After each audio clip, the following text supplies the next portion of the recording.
muchas gracias por acompañarnos. Antes de iniciar la última mesa de este día, tendremos con nosotros al embajador de España en Nicaragua, Rafael Garranzo, que nos va a dar unas palabras. Muchas gracias. Bueno, muchas gracias. Bienvenidas, bienvenidos todo el mundo. Yo creo que evidentemente vamos con retraso y yo no voy a colaborar más o mucho más a ese retraso, pero sí que quería aprovechar para darles la bienvenida a este centro cultural. En este centro cultural, a lo largo del día de hoy, ha habido dos talleres, un taller sobre periodismo literario, un taller sobre novela gráfica, ha habido ya dos conversatorios, hemos tenido el honor de acoger el acto de la Academia de la Lengua de Nicaragua, Nicaragüense de la Lengua, y ahora vamos a tener otro conversatorio al cual estamos esperando todos con interés, ¿no? Entonces, simplemente lo único que querría decir es por qué el decidido apoyo, yo creo que Sergio no me desmentirá, que hemos tenido en la preparación de esta edición de Centroamérica Cuenta. Tiene un motivo, por un lado, coyuntural. Evidentemente, la edición de este año, estando centrada también en homenaje a Cervantes y a Darío, pues nosotros no podíamos dejar de estar ahí, pero sobre todo también coincide con dos aspectos de lo que es la política cultural de un país. La política cultural de un país siempre oscila entre dos extremos, lo que se entiende como promoción cultural, que es básicamente el darse a conocer, ¿no? Nosotros queremos que conozcan lo que escribimos, o lo que escriben los escritores españoles, queremos que conozcan lo que hacen los cineastas españoles, los músicos españoles. Una parte de nuestra política cultural es darse a conocer. Pero también otra parte, y desde luego así lo entendemos, no olviden que esta sede es una sede que depende de la Agencia Española de Cooperación, que es la agencia que debe implementar nuestra política de cooperación al desarrollo. Y es porque entendemos que la cultura es un elemento del desarrollo de los países y por eso en aquellos países donde tenemos una política de cooperación introducimos siempre ese elemento también de cultura y desarrollo. Yo entiendo que Centroamérica Cuenta nos sirve para cumplir esos dos objetivos, nos sirve también para darnos a conocer. Creo, si no me equivoco, que hay 12 escritores o participantes españoles aquí y en ese sentido pues se establece un diálogo con los centroamericanos, con el resto de los latinoamericanos, y como parte de promoción cultural, pues desde luego es un objetivo más que satisfecho. Y entendemos también que va a tener impacto. Tiene impacto en los talleres, tiene impacto sencillamente en verbalizar dilemas a los que se enfrentan, y yo creo que también pues tiene esa dimensión. Lo único que me queda es felicitar, Sergio, a ti y a todo tu equipo, porque realmente creo que esta es una edición excepcional. Plantea un reto importante, que es para las siguientes ediciones conseguir mantener un nivel como el actual, y lo que te puedo confirmar es que en las siguientes ediciones pues te vamos a apoyar como hemos hecho este año. Así que bienvenidos a todos y ya no interrumpo más.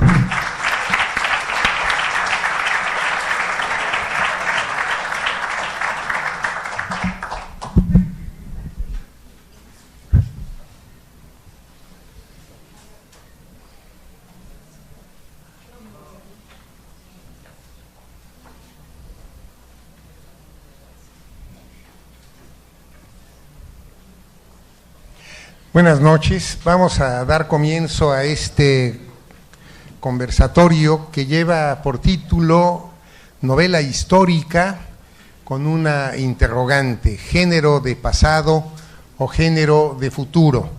Me siento muy privilegiado de participar como moderador en esta mesa con tres escritores que admiro sobremanera: el escritor Javier Cercas de España, la escritora Almudena Grandes también de España e Ignacio Padilla de México.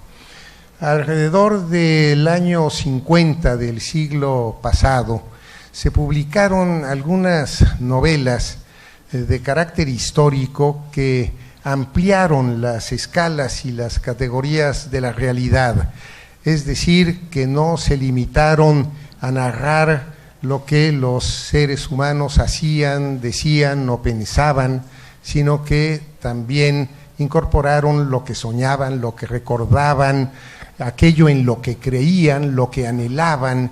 Y estoy pensando particularmente en el ámbito hispanoamericano, en la novela El reino de este mundo de Alejo Carpentier de 1949, en Hombres de maíz del guatemalteco Miguel Ángel Asturias, si mal no recuerdo, también de esa misma fecha, y en una novela mexicana importante que es Pedro Páramo, de Juan Rulfo.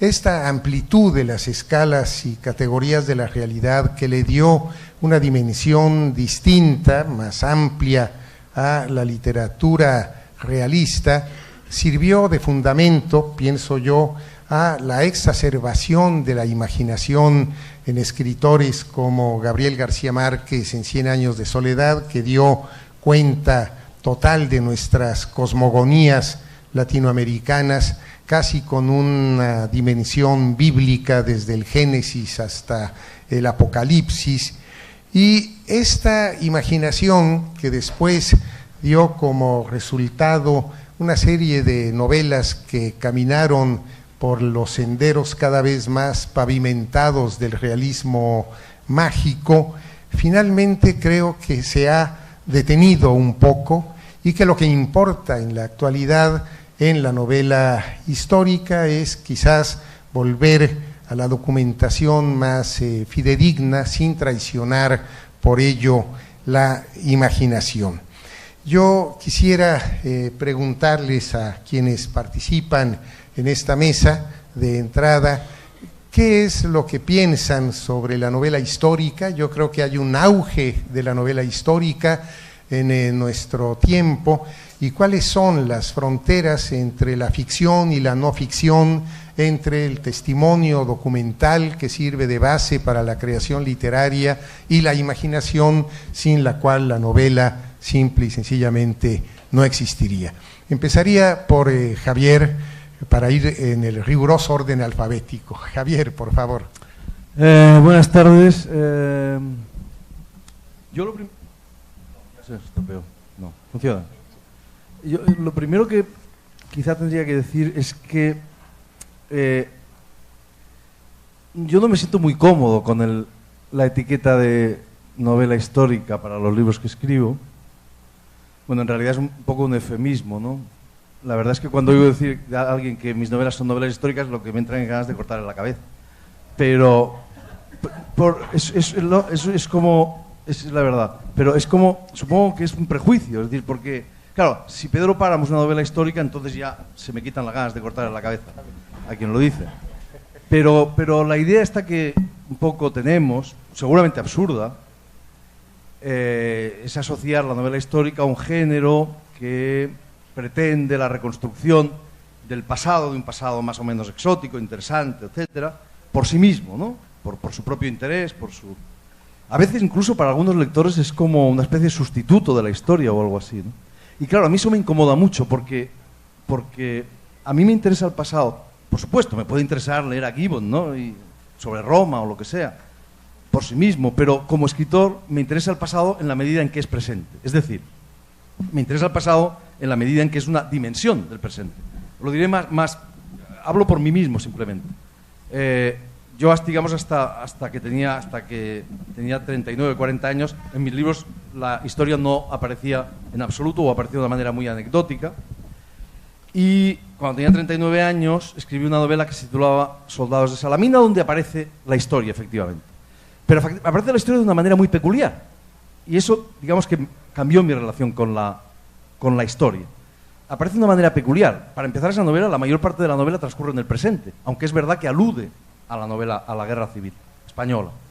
Esa novela se podría resumir, como todas, de muchas maneras, pero podríamos resumirla de la siguiente manera.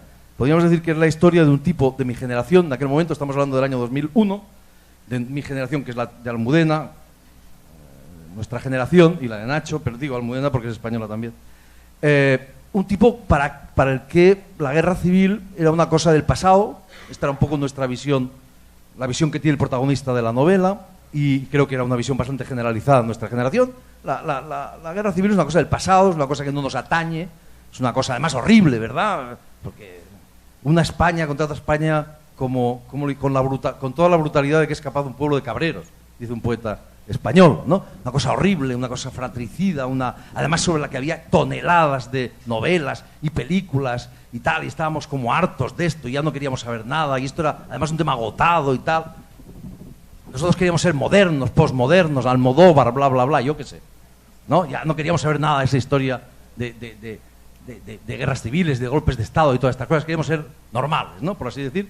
Bueno, pues este es un tipo, el protagonista es un tipo característico, digamos, de mi generación, o típico de mi generación, y que de repente, por un azar, se encuentra, se topa, es un periodista que se topa con un hecho minúsculo, oscuro, olvidado de la guerra civil, un fusilamiento frustrado de un fascista, de un ideólogo fascista español, y a medida que investiga ese oscuro, olvidado episodio, descubre que eso que él creía, es decir, que la guerra civil española era tan ajena y tan remota para sí mismo, para él mismo, como la batalla de Salamina, es falso.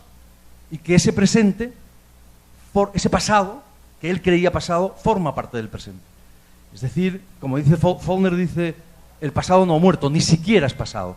Eso es lo que descubre este tipo, que el pasado es una dimensión del presente, que sin el pasado, que sin ese pasado del que todavía, que es el pasado que a mí me interesa, creo que es el que le interesa a Almudena, ese pasado del cual todavía existe memoria, del cual todavía existen testigos, ese pasado no está muerto, y que sin ese pasado no se puede entender el presente. Ese es el pasado que a mí me interesa.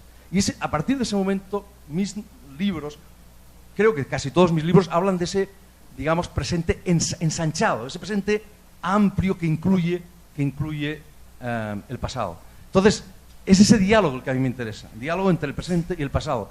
En cierto modo, acabo, pero luego me gustaría volver, o podemos volver a eso. En cierto modo, a partir de ese momento, los libros que yo he escrito se convierten un poco, sin que yo fuera consciente de ello, en una especie de guerra de guerrillas contra una cosa que yo he llamado la dictadura del presente. Es decir, esta idea absurda, idiota, de que el presente se entiende únicamente con el presente. Es falso. Es una idea, es una ilusión, es un espejismo, creado en parte por el poder omnímodo que tienen los medios de comunicación hoy día, pero sin el pasado, sin ese pasado del que tenemos memoria y del que hay testigos y que no ha pasado todavía, el presente simplemente carece de sentido. Claro. Bueno, a mí me parece muy interesante lo que dice Javier, porque curiosamente en sus novelas no nada más hay una investigación sobre el tema histórico desde el presente, sino que la investigación es el tema mismo de la novela, y eso ocurre en Soldados de Salamina, ocurre en Anatomía de un instante, ocurre en El impostor, y eso me parece que es muy interesante. No es algo totalmente excepcional, es lo mismo que ocurre en alguna novela del ya citado Tomás Eloy Martínez como Santa Evita, o lo que ocurre en la novela de Mi vida, incluso El hombre que amaba a los perros de Leonardo Padura, en donde la investigación histórica es la temática misma de esa novela.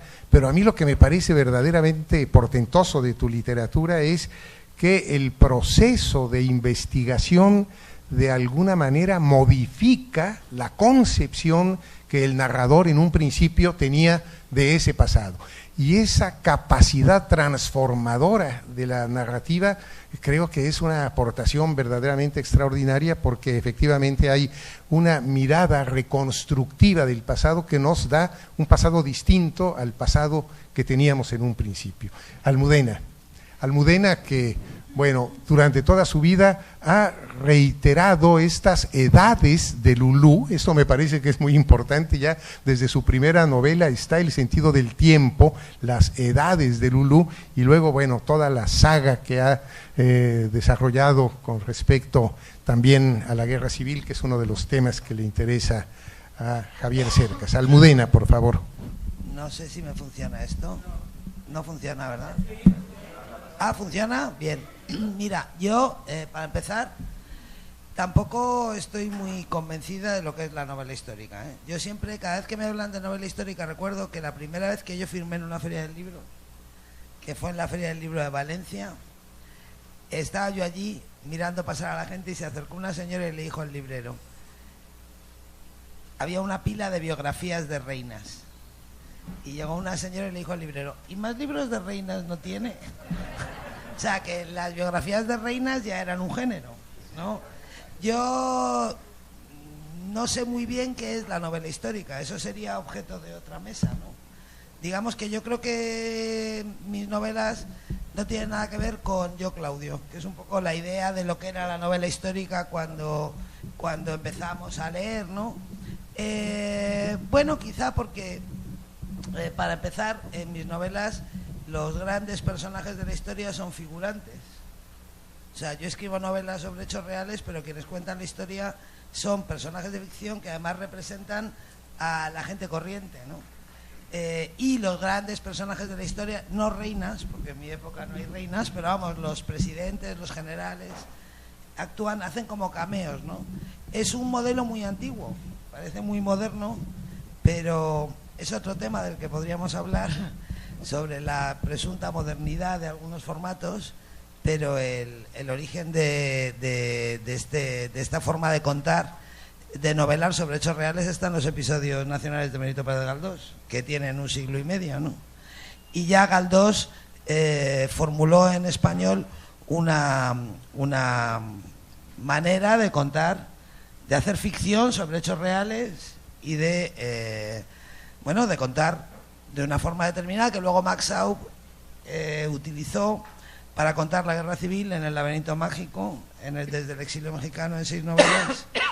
Bueno, ese es un poco a mí lo que me emocionó mucho cuando yo me di cuenta de que, siguiendo un proceso parecido al del personaje de Javier, porque mi interés por la historia es una historia parecida a la que tú has contado. Cuando yo empecé a pensar en escribir El corazón helado, yo había estudiado historia en la universidad y yo tenía la vaga sensación de que en realidad yo lo sabía todo.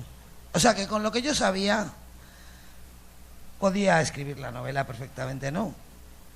Descubrí que había un par de temas que tenía que documentar bien, había un par de aspectos que no dominaba.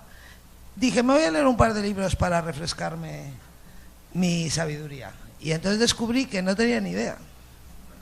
Descubrí que no sabía nada. Y no me preocupó tanto no saber.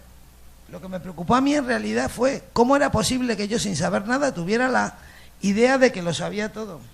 Y a partir de ahí empecé a leer de una forma obsesiva sobre el pasado, la historia reciente de mi país, no tanto para comprender lo que pasó, sino para comprender la raíz de mi estupidez. O sea, por qué yo creía que lo sabía todo cuando en realidad no sabía nada. Y ahí fue donde me di cuenta de que los españoles vivimos encima de una mina de oro. O sea, estamos pisando un filón extraordinario de héroes, de villanos, de historias que nunca se han contado, de novelas de lo real, ¿no? Historias tan fabulosas que ni yo misma no me las habría podido inventar. Yo siempre digo que en mis episodios los elementos más novelescos son reales y todo lo demás me lo he inventado yo. O sea, que los aspectos más llamativos, más llamativamente novelescos y dramáticos de los libros son hechos reales y lo demás me lo he inventado yo. Bueno, ese es el mundo en el que yo me he movido en los últimos años y en el que me voy a mover bastantes más. No sé si es novela histórica o no es novela histórica, lo que sí sé, porque de algo me sirvió al final haber estudiado historia en la universidad. La vida al final te pone en tu sitio. Tú crees que haces cosas y no sirven de nada y luego resulta que sí sirven. Yo creo que para escribir, contestando un poco a tu planteamiento, ¿no? Para escribir literatura de ficción basada en hechos reales es fundamental que el narrador conserve intacta la libertad, ¿no? O sea, es fundamental ser capaz de crear con la misma libertad con la que fabularías en una novela de ciencia ficción, porque si no hay libertad, pues no hay, el resultado es malo ya de antemano, ¿no?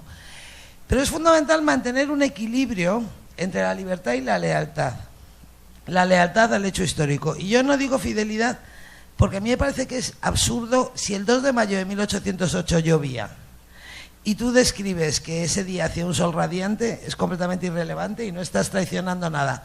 Pero hay que mantener una lealtad con la realidad que consiste básicamente en no traicionar a los personajes, ¿no? A los que usas como figurantes de tus libros. No traicionar el sentido, el espíritu de un hecho histórico determinado. Yo cuando escribo siempre pienso, mi horizonte sería que si Juan Negrín me pudiera leer, si Dolores Ibarruri me pudiera leer, no me desmintieran.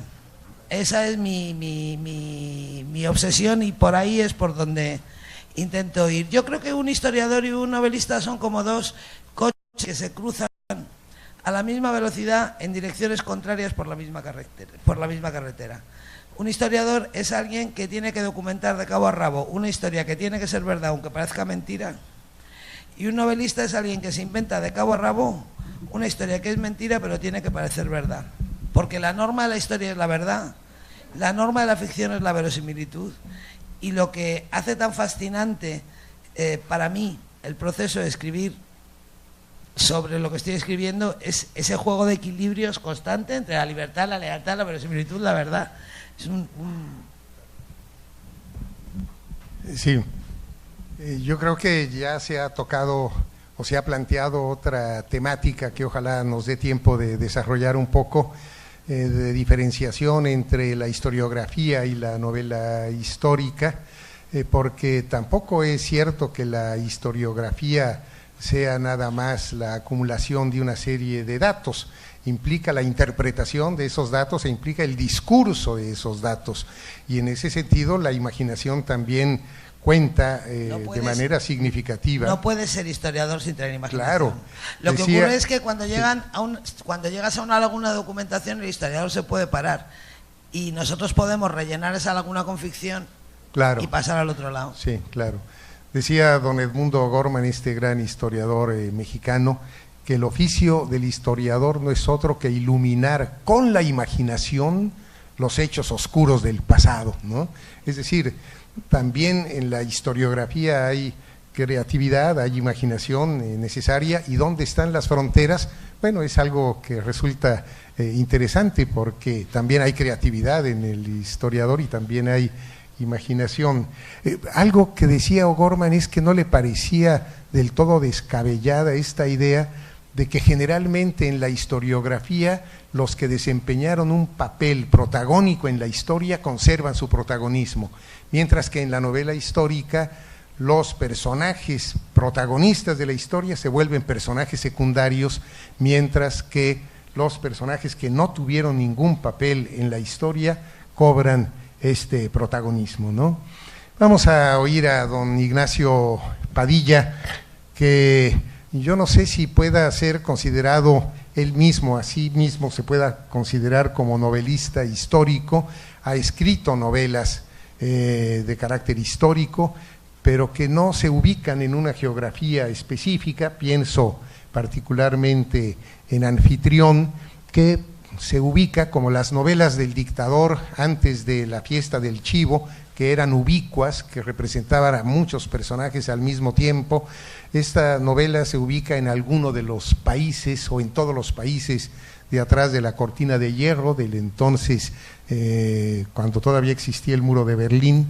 Pero la verdad, lo que hace Ignacio Padilla es más bien cuento, se define a sí mismo como un cuentista. Y yo preguntaría, ¿hay cuento histórico? Porque hablamos con mucha frecuencia de novela histórica, de dramas históricos, pero ¿hay una tipificación como tal? ¿O tú cómo te sientes en el cuento con respecto a la historia? Bueno, son muchas preguntas y además muchas ideas que ya han tocado Javier y Almudena.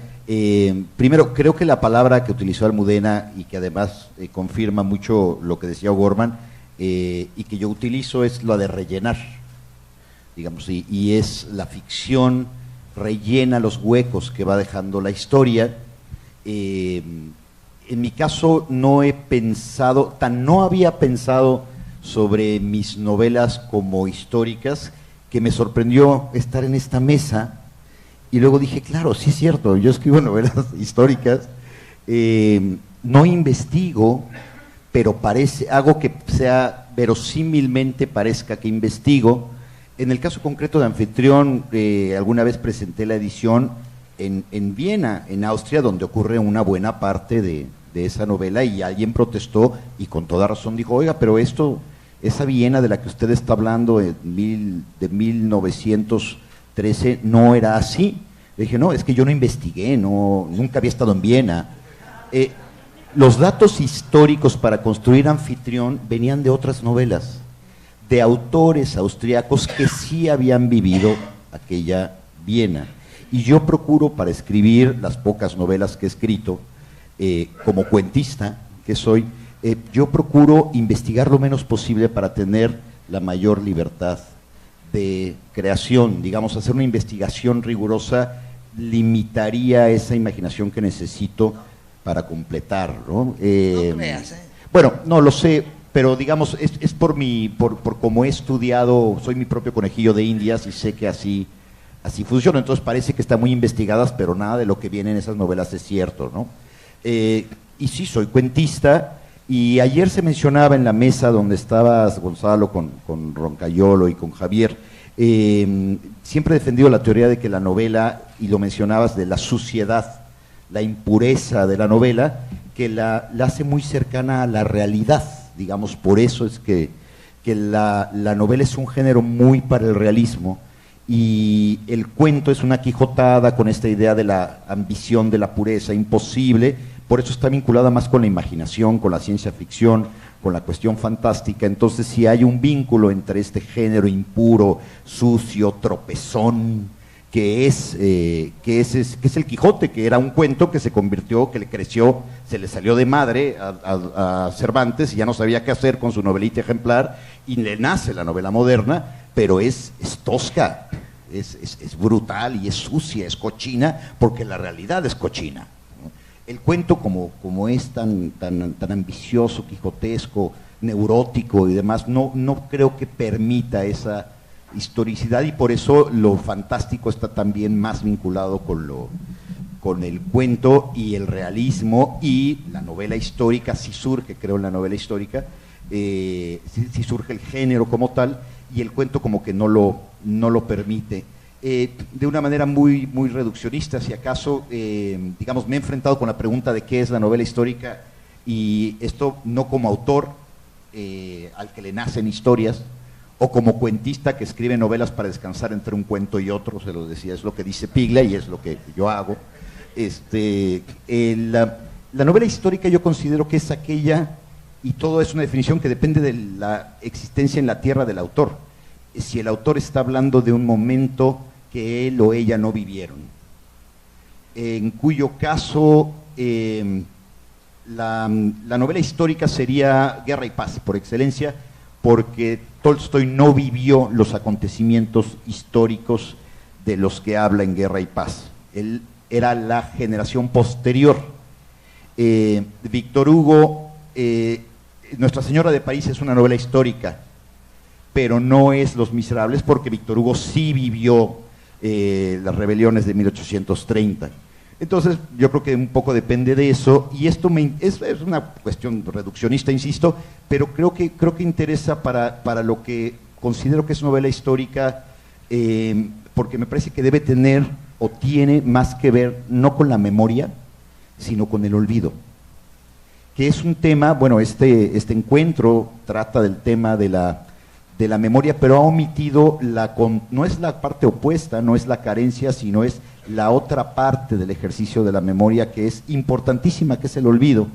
Y cuando vi todos los autores de mi generación que estaban escribiendo tantas novelas de la Guerra Civil Española, cuando yo mismo me estaba preguntando por qué quienes vivimos el terremoto del 85 en la Ciudad de México, o quienes vivieron el terremoto de Managua en el 72 fue, ¿verdad? Digamos, yo me preguntaba ante el terremoto del 85, que lo vivía a la edad de 15 años, 16 años, decía, ¿por qué no hay una literatura? ¿Por qué mi generación que vivió esa experiencia terrible no está escribiendo la novela del terremoto? ¿Por qué quienes no vivieron la guerra civil son quienes finalmente están escribiendo sobre la guerra civil en España? Y claro, aquí aparece la idea de que no puedes hablar de algo que tienes tan cerca, y surge la idea de la postmemoria, es decir, la novela histórica en realidad es un ejercicio de memoria de cosas que no vivimos, y si las gesticulamos, si las escribimos, si yo escribo sobre el 2 de octubre del 68, mi generación está escribiendo sobre el 2 de octubre, y yo nací un mes después de la masacre del 2 de octubre. Y de pronto ese fue el tema que mi generación está escribiendo, Yo creo que mis hijos o quienes nacieron después del terremoto del 85 escribirán novela histórica sobre lo que significó el terremoto del 85, como Javier Almudena escriben sobre la guerra civil, pero es un ejercicio para poder finalmente no recordar, porque ya la historia ha hecho el registro para el recuerdo. Creo que el hecho de que Javier esté escribiendo sobre la guerra civil, de que Almudena esté escribiendo sobre la guerra civil y tantos, es para olvidarlo. Porque solo mediante el alejamiento de la ficción y el ejercicio de la posmemoria, creo que se puede realizar el olvido sin impunidad, ¿no? Que es lo que se están preguntando en este momento los novelistas argentinos, los novelistas chilenos. Decía Juan Carlos Onetti en La vida breve: la vida no ha terminado, todavía hay esperanzas para el olvido. Vamos a oír a Almudena. No, yo quería decir, claro, yo entiendo lo que dice Nacho, pero respecto a lo del olvido, yo creo que es que muchas veces la memoria que tiene que ver con el presente, como ha dicho Javier, la gente que... Hay veces mucha gente opina que la memoria es un ejercicio de nostalgia paralizante que te mantiene en el pasado y te aparta de la realidad. Eso no es verdad, la memoria tiene que ver con el presente, es una herramienta fundamental para analizar el presente, incluso tiene que ver con el futuro, ¿no? Es una pieza esencial para pensar en fabricar un futuro. Pero cuando estabas tú diciendo esto de los terremotos y de escribir para olvidar, yo estaba recordando, yo siempre cuento que el origen de toda mi literatura sobre la historia de mi país empieza cuando yo tenía 12 años, un día que estaba cocinando con mi madre y había visto una foto de Josephine Baker, que mi madre la llamaba Josefina Baker, que es mucho más bonito, en una revista, y yo no entendía por qué había una señora mayor con un turbante de felpa y con un chándal en el Hola, que era una revista lo más lujosa, que estaba siempre Elizabeth Taylor con sus esmeraldas y Faradiva y tal. Y pregunté qué hacía esa señora ahí, y mi madre, sin darse cuenta de lo que me estaba contando, me dijo, como sin darle importancia, que Josefina Baker había sido muy importante y que mi abuela la había visto bailar. Y yo, que había nacido en 1960, bueno, que nací en 1960 en Madrid, que iba a un colegio de monjas, yo no podía creer, para mí parece muy frívolo, pero esa fue la punta del iceberg. O sea, a mí en ese momento me faltó el suelo debajo de los pies. Y le dije a mi madre, pero ¿cómo es posible que la abuela viera bailar? Primero dije, ¿qué abuela? Y mi madre me dijo, pues tu abuela. ¿Y dónde la vio bailar? Y me dijo mi madre, pues en Madrid. Y ya dije, bueno, pero ¿en Madrid dónde? Y mi madre, ya muy impaciente, me dijo, pues ¿dónde va a ser? En un teatro. Pero claro, mi madre no entendía que yo, para mí, que mi abuela, que era una señora decentísima y católica y maravillosa, hubiera ido con mi abuelo a un teatro a ver bailar a una mujer desnuda. A mí eso me enseñó que el progreso no es una línea recta. Yo en ese momento descubrí que estaba equivocada, o sea que yo pensaba, bueno, pues si yo soy más joven que mi madre y mi madre es más joven que mi abuela, yo soy la más moderna, mi madre es más moderna que mi abuela. De repente descubrí que mi abuela era la más moderna de las tres. Y desde entonces estoy intentando explicarme cómo es posible que la nieta verdadera de mi abuela no entendiera la vida verdadera de mi abuela. Bueno, pues ese proceso me ha construido a mí. Ha sido fundamental para construirme a mí misma, para construir mi personalidad, para construirme mi sensibilidad, para que yo sea la persona que soy. O sea, que la memoria, tal y como yo la veo, o tal y como yo la siento, no solamente no tiene que ver con el pasado, sino que tampoco tiene que ver con los otros. Es decir, yo escribo sobre la posguerra, sobre mi país, sobre las anormalidades españolas, ¿no? Sobre los fenómenos que hacen que España haya ido en dirección contraria durante el siglo XX y a una velocidad distinta del resto de Europa, y al hacerlo me estoy explicando a mí misma. O sea, no se trata de que el pasado esté fuera de nosotros. Esa idea, la imagen de mi abuela y esa incomprensión de la vida de mi abuela me ha construido a mí. O sea, según los temas, las generaciones y los países, es muy difícil discernir con claridad lo que es memoria colectiva, lo que es memoria individual, lo que es un asunto de una generación o de otra. A mí me encanta esta mesa porque estamos hablando de memoria histórica. Se supone que los tres somos novelistas, no sé cómo hay que decirlo, novelistas históricos, hay que decirlo, exactamente, y los tres estamos incomodísimos con la etiqueta. Y es normal porque en realidad nos movemos entre paradojas. Es decir, eso que se llama ficción pura no existe, como sabemos todos. Y es un invento de la gente que no sabe lo que es la ficción. La ficción es siempre impura, porque siempre parte de la propia experiencia, siempre parte de la historia, es una reelaboración, ¿no?, que pretende dotar de sentido universal a nuestra propia experiencia, a nuestra propia histórica, personal, etcétera, ¿no? Y además, si existiera la ficción pura, no tendría el menor interés, porque estaría totalmente, estaría totalmente desligada de la experiencia. Eso por un lado. Y por otro lado, lo contrario también es cierto. Es decir, por eso digo que nos movemos entre paradojas. La misma expresión novela histórica es muy rara, es un oxímoron en el fondo, o sea, una contradicción en términos, como matrimonio feliz, ¿no? Una cosa o la otra, es decir, no. Inteligencia militar. Sí, la inteligencia militar o el pensamiento navarro. El pensamiento navarro, sí, que decía una... Claro, porque en el fondo, o más bien en la superficie, son ambas, tanto la literatura, la ficción, digamos, como la literatura, como la historia, buscan la verdad. Solo que son verdades distintas, mejor dicho, son verdades opuestas. Es decir, ahora voy a citar aquí a Aristóteles, que es el que sabía. No, es decir, la verdad de la historia es una verdad concreta, es una verdad precisa que ocurrió en España en 1936, a tal y cual. Eso es la verdad de la historia, claro, ¿no? Claro. Y la verdad, mientras que la verdad literaria es una verdad moral, es una verdad abstracta, es una verdad universal, es decir, que nos ocurre a todos los hombres en cualquier circunstancia y lugar. Entonces, en principio, esos dos son cosas opuestas, solo que las novelas que de una u otra manera, cada uno a su manera, en el fondo lo que hacemos los tres son cosas distintas. Llamémosle así, pero son cosas distintas, porque el diálogo entre la historia y la literatura es distinto, tiene formas distintas. Sí, lo que habría que preguntarse es si existe la novela no histórica. Claro, exacto. Y la respuesta es no. No, claro. La respuesta es no. Claro, sí, porque además... yo creo que la novela fundamentalmente cumple también con una función indagatoria, que le añade algo a la realidad y que puede ser mucho más real que cualquier otro tipo de acercamiento a la presunta verdad. Yo sé mucho más del campo mexicano leyendo Pedro Páramo de Juan Rulfo que leyendo todos los estudios sociológicos, políticos, económicos, estadísticos sobre el medio rural mexicano, porque está haciendo una cala más profunda en la realidad que le sirvió de punto de partida.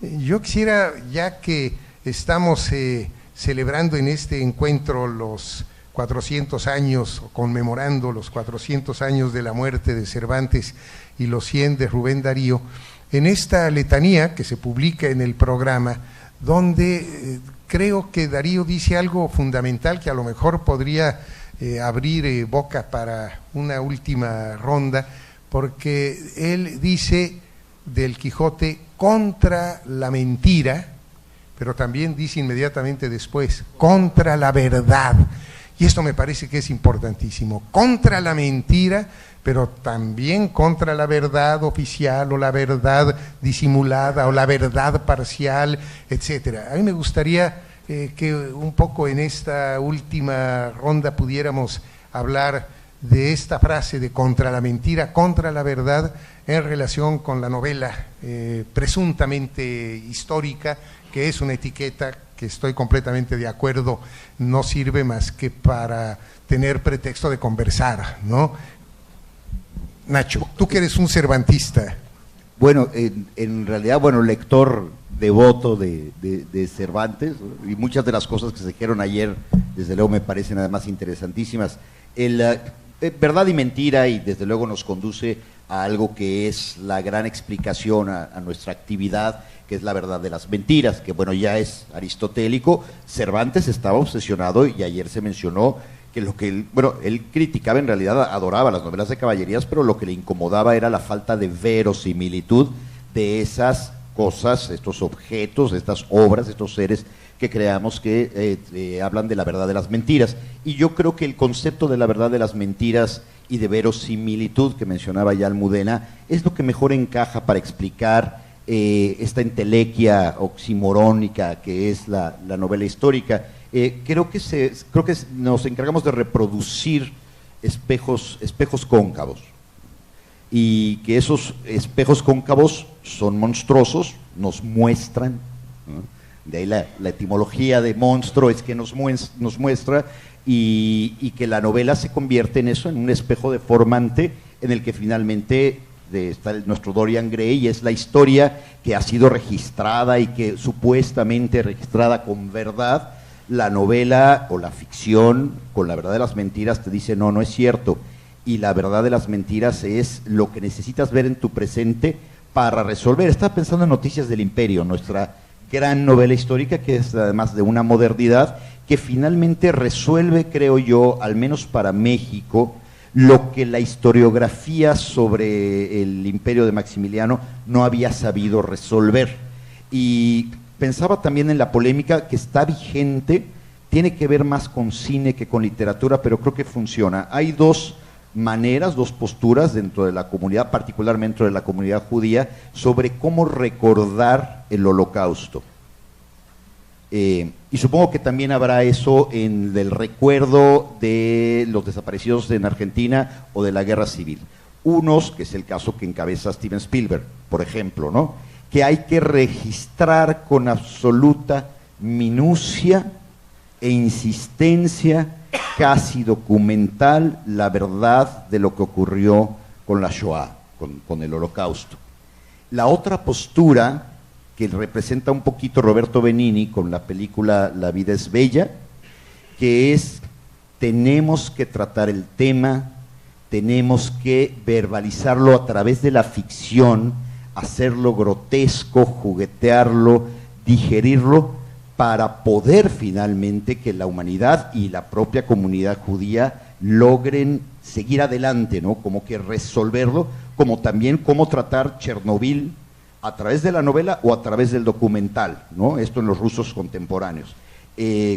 Spielberg se salió del estreno de la película La vida es bella, porque él dice, no se debe reír uno de algo de esa naturaleza. La postura de Benigni, que era la de Cervantes, para esta cosa tan terrible y tan triste hay que manejarla con la ficción, porque solo así vamos a poder entenderla y no repetirla. Creo que la novela y la ficción en general y el humor finalmente nos pueden ayudar a tocar esos temas históricos que la historiografía minuciosa no va a poder resolvernos. Y por eso hablaba yo del olvido, y ahí todos los caminos conducen a Borges, ¿no? Somos nuestra memoria, en efecto, pero el olvido nos protege de la pesadilla de la memoria pura, es lo que pierde Funes. Y si nos viene la memoria pura de la historiografía y nos la venden como tal, la historia nos va a matar. Pero si el olvido de la ficción nos logra funcionar como una presa que nos va dosificando la verdad de las mentiras, entonces podremos sobrevivir a nuestra propia desgraciada humanidad. Bueno, yo lo que quería decir al respecto de lo que se ha hablado aquí, lo que ha contado Ignacio, y Nacho y tú, yo es que creo que sobre la supuesta ventaja de la literatura frente a la historia para acercarte a la historiografía, para acercarte a un momento histórico, yo creo que es que la literatura, claro, se desarrolla en el terreno de la emoción y entonces produce una sustancia mucho más afín con la sensibilidad humana que una simple lista de nombres. Al fin y al cabo, los libros que te gustan siempre te cuentan tu vida, siempre te están hablando de ti, aunque los escribiera un escritor que vivió 20 siglos antes en un lugar desconocido, te están contando tu vida. Tú lees un libro que te apasiona y dices, ah, claro, como yo, esto es lo que me pasa a mí, esto es lo que me pasa a mí, esto es lo que me pasa a mí. De te fábula narrato. Claro, la historia habla de ti. Claro, siempre, eso es lo que ocurre siempre. Entonces yo creo que esa es la ventaja de la novela sobre la historiografía. Se dice muchas veces, conoces mucho mejor el siglo, hablando de Tolstoy, que siempre hablamos de Guerra y Paz, conoces mucho mejor la sociedad rusa del 19 a través de las novelas de Tolstoy o Dostoyevsky que a través de los libros de historia. En realidad, te conoces mejor a ti mismo. Entonces, como te conoces mejor a ti mismo, a ti te da la sensación de que la información que te da este libro, pues te hace más sabio, te hace más bello, te hace mejor. Esa es la ventaja con la que jugamos los novelistas frente a los historiadores. Y respecto a lo de Cervantes, voy a decir solo una cosa. A mí, en esta época de el que todo el mundo habla de documentos y está tan de moda las ficciones en las que el escritor se mete dentro del libro y se convierte en un personaje más, y es un personaje que vehicula la historia y tal. Yo siempre he pensado, a mí, quizá lo que más me conmueve del Quijote, y es fuerte decir esto, pero de verdad, es el prólogo. A mí me parece que ese Miguel de Cervantes aterrado ante el libro que va a escribir, que recibe una visita de sí mismo que le dice, da igual, te van a poner fatal porque no tienes gracia, no lo haces bien, vas a hacer una novela cochina, como decía Nacho, y no metes latines. O sea, que no te esfuerces porque te van a... Esa duda tremenda y esa fragilidad del narrador, que al mismo tiempo es un ser muy orgulloso de ser autor, ¿no? Porque en ese prólogo, a partir de sus propias limitaciones, lo que hace Cervantes es una afirmación de su orgullo de autor. A mí eso me parece, hablando de la literatura de ficción y no ficción, me parece que es algo que hay que tener en cuenta y me conmueve muchísimo ese Cervantes del prólogo del Quijote. Vamos a terminar con... Y el que se ríe de sí mismo, que dicen claro, su autorretrato. Sí, de su autorretrato, y se ríe de él como poeta, y como de este hombre no se puede esperar nada. Sí. como prosista, tal vez, pero como poeta, nada. No, es que este hombre lo ha hecho todo. No, lo que pasa es que habéis dicho muchas cosas. Claro, yo lo que creo es que no la literatura no da lo mismo que la historia. Es decir, por eso hablaba de dos verdades. En el fondo, la verdad literaria es la verosimilitud. Pero lo que da, digamos, un escritor no es lo que da un historiador. Son dos cosas distintas y no se sustituyen. Es decir, Almudena no pretende sustituir el conocimiento de un historiador sobre la guerra civil. No, el historiador te da lo que te da y Almudena te da otra cosa con sus novelas. Son cosas, en el fondo, son complementarias, ¿no? Porque son verdades distintas. Porque en el fondo, como tú estabas diciendo, Almudena, es lo que quería decir antes, yo lo he dicho tan mal. Lo que un novelista persigue es esa verdad universal, es decir, de lo que tú hablas en tus novelas, como de lo que hablan siempre los novelistas, es de las pasiones, las viejas verdades del corazón, como las llamaba Faulkner, ¿no? Es decir, hablas de la pasión, del amor, del odio, ¿no? Y eso, y digamos que la historia, en el fondo, pasa a un segundo plano. No es lo esencial. En Guerra y Paz no es lo esencial la sociedad rusa, ni es lo esencial la invasión napoleónica. Lo esencial es lo que le pasa al príncipe Volkonsky y a Nadia y a Besukhov, que es lo que nos pasa a todos. A eso aludía cuando hablaba de las verdades universales, ¿no? Eso es la literatura, en el fondo, lo que convierte lo particular en universal, lo que le ha pasado a una persona, lo que le pasa a una persona, en lo que nos pasa a todos. Por eso Aristóteles, acabamos con esto, decía, bueno, yo acabo con esto, decía que la literatura era superior a la historia, porque era universal, mientras que Pero bueno, esto lo dice Aristóteles, lo vamos a dejar ahí. Bueno, creo que vamos a... Hay un historiador por aquí. Si hay algún historiador en la sala, que nos perdone. Muy bien. Pues bueno, también es que somos víctimas de esta taxonomía aristotélica que nos ha obligado a meter en compartimentos estancos todo lo que sabemos o lo que ignoramos. Bueno, pues vamos a terminar entonces esta plática, este conversatorio. La verdad creo que ha sido muy interesante y yo me he sentido muy contento de haber tocado este tema con novelistas y cuentistas, con prosistas, narradores que tanto admiro. Muchas gracias. Gracias, muchas gracias. Gracias a todos.